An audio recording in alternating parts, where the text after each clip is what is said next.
Picture someone waking up in 1975. They drink their coffee, go to work, talk to the same 12 colleagues they've talked to for years, come home, the neighbor waves, the family gathers at the table, maybe there's a phone call from an old friend. That person knew exactly who they were adapting to, the boss who liked things done a certain way, the mother-in-law who needed careful handling, the friend who could take a joke, and the one who couldn't. A finite world. Clear faces, real feedback. Now picture someone waking up today. Before their feet even hit the floor, they've already checked their phone, scrolling through other people's lives, reading comments from people they'll never meet, absorbing opinions, reactions, highlights, a curated version of reality that has nothing to do with the room they're actually in. And the day hasn't even started. In this video, we're going to talk about why adapting to society is one of the most human things we do, and why the speed and scale of today's world have turned that strength into a quiet crisis. Let's get into it. First things first, let's put aside the idea that wearing a mask is something to be ashamed of, because we all do it, every single one of us. And that's not a flaw, that's actually one of the most sophisticated things about being human. And if you think you don't, that's probably the most convincing mask of all. Think about it. You don't talk to your boss the same way you talk to your best friend. You don't speak to a grieving person the way you speak to someone celebrating. The context changes, and so do you. And that's not fake, that's reading the room. A therapist does this better than anyone. They adapt their message to each person, not because they lack a personality, but because the goal isn't to express themselves. It's to reach you. And reaching people looks different every time. Some need directness, some need softness, some just need someone to stay quiet and let them find it on their own. Adapting isn't losing yourself, it's using yourself skillfully.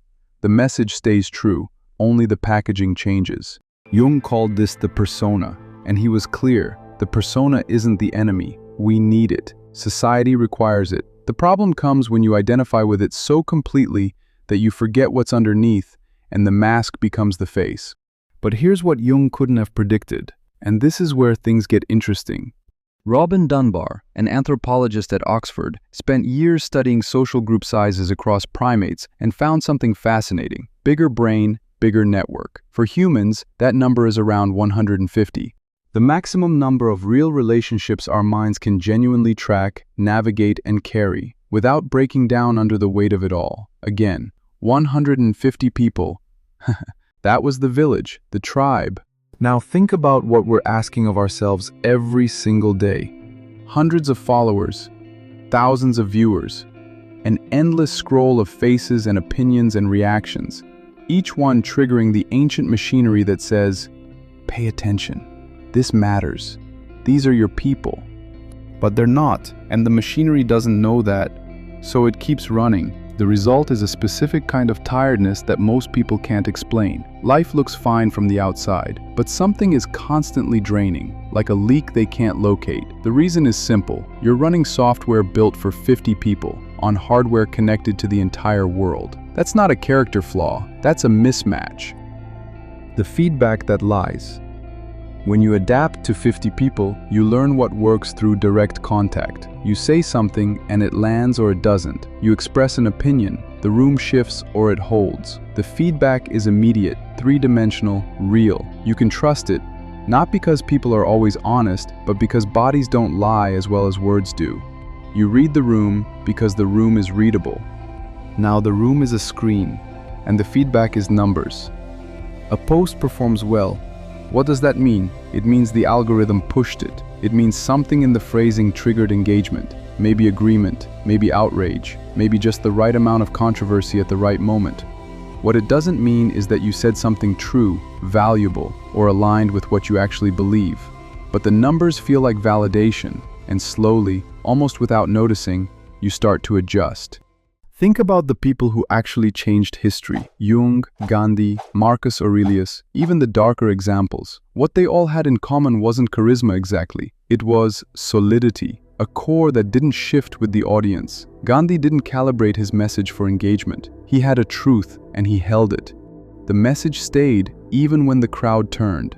That solidity is what the algorithm works against. Not because it's evil. The algorithm isn't trying to corrupt you. It's simply optimized for engagement. And engagement is not the same as truth. So what do you do with that? The solution isn't abandoning the platforms. That's not realistic. And honestly, it's not even necessary. The solution could be smaller and more precise. Know who you're actually talking to. Choose the few faces that actually matter. Real people, real relationships. People who will tell you when you're wrong because they care about you, not because disagreement performs well. Build for them. Let the rest be noise. The algorithm can have its metrics. You keep your compass. The reaction is not the response. You put something into the world, something vulnerable, or honest, or bold, in a way that cost you something.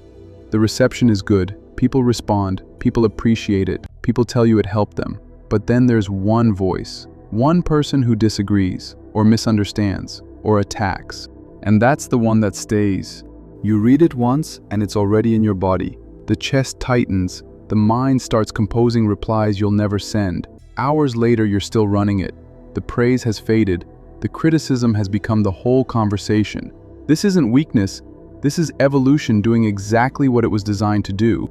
For most of human history, and we're talking about more than 300,000 years here, rejection from the group was genuinely dangerous. Social exclusion meant vulnerability, being alone against predators, against enemies, against a world that required cooperation just to survive. So we built brains that weigh negative signals heavier than positive ones. One threat mattered more than 10 comforts. The math made sense.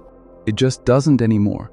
That commenter isn't your tribe. Their disapproval won't get you killed. But the ancient machinery fires anyway, because it doesn't know the difference between the neighbor who turned their back on you in 10,000 BC and a stranger's comment at 2 in the morning. The Stoics understood this 2,000 years ago. They talked about the inner citadel, the space inside you that remains yours, regardless of what comes from outside. Not indifference or numbness, something more like sovereignty, the recognition that you can experience a reaction without being owned by it. Marcus Aurelius wrote something that stayed with me. You have power over your mind, not outside events. Realize this, and you will find strength. Simple, almost too simple. But the depth is in the practice, not the sentence. So where does this leave us?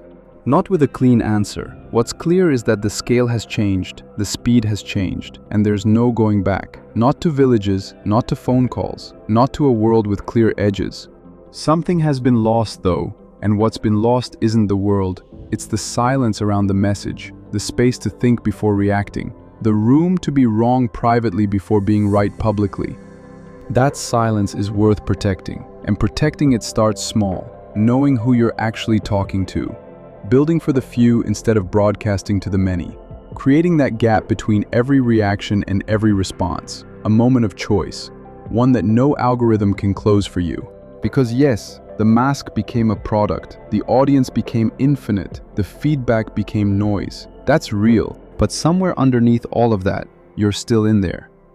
The self that existed before the followers, before the metrics, before the performance, that one doesn't need a stage to be real. It just needs a moment of silence, and the discipline to protect it. It won't look like much from the outside, but it's yours, and that's the point. Thank you for watching.